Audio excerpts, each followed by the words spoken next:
गंगा स्नान करने वालों को यह एक काम जरूर करना चाहिए, वरना गंगा स्नान का आपको लाभ नहीं मिलेगा। आप चाहे कितनी ही अमावस्या पूर्णिमा स्नान कर ले, यदि आप गंगा स्नान करते समय यह एक कार्य नहीं करते तो आपको गंगा स्नान का लाभ बिल्कुल भी नहीं मिलेगा। गंगा जी में तीनों देव रहते हैं, तीनों देवों का रूप है गंगा जी। आपका प्रिया की वाणी यूट्यूब चैनल में स्वागत है। वीडियो अच्छी लगे तो लाइक जरूर करें। अगर आप यह जानना चाहते हो कि जिस दिन आप पैदा हुए हैं उनको क्या करना चाहिए क्या नहीं, तो उसके लिए आपको कमेंट बॉक्स में अपना जन्मदिन जरूर लिखना चाहिए। माँ गंगा में जब हम घुटनों तक प्रवेश करते हैं तो वो भगवान विष्णु का स्वरूप है, क्योंकि भगवान हरि के चरणों में माँ गंगा रहती हैं। जब आप गंगा जी में डुबकी लगाते हैं तो आप महादेव का स्वरूप बन जाते हैं, क्योंकि स्वयं महादेव के शीश पर गंगा जी रहती हैं।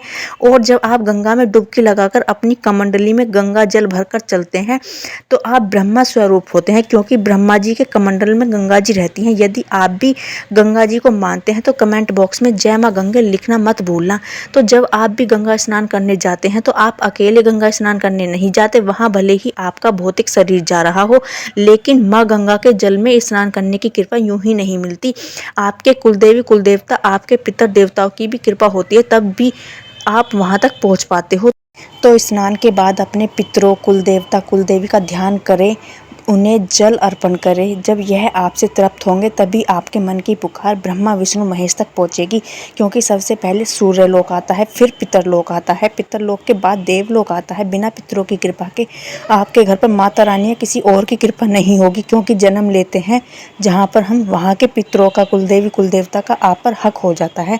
उन्हें तृप्त करना स्नान के बाद गंगा घाट पर ही संभव हो सके तो पितरों के नाम से छोटा सा हवन पूजन भी करा देना चाहिए। उसके बाद देखना कैसे आपकी ज़िंदगी खुशियों से भरती है। तो सनातन धर्म की इसी प्रकार की और जानकारी के लिए जुड़े रहिए प्रिया की वाणी यूट्यूब चैनल के साथ।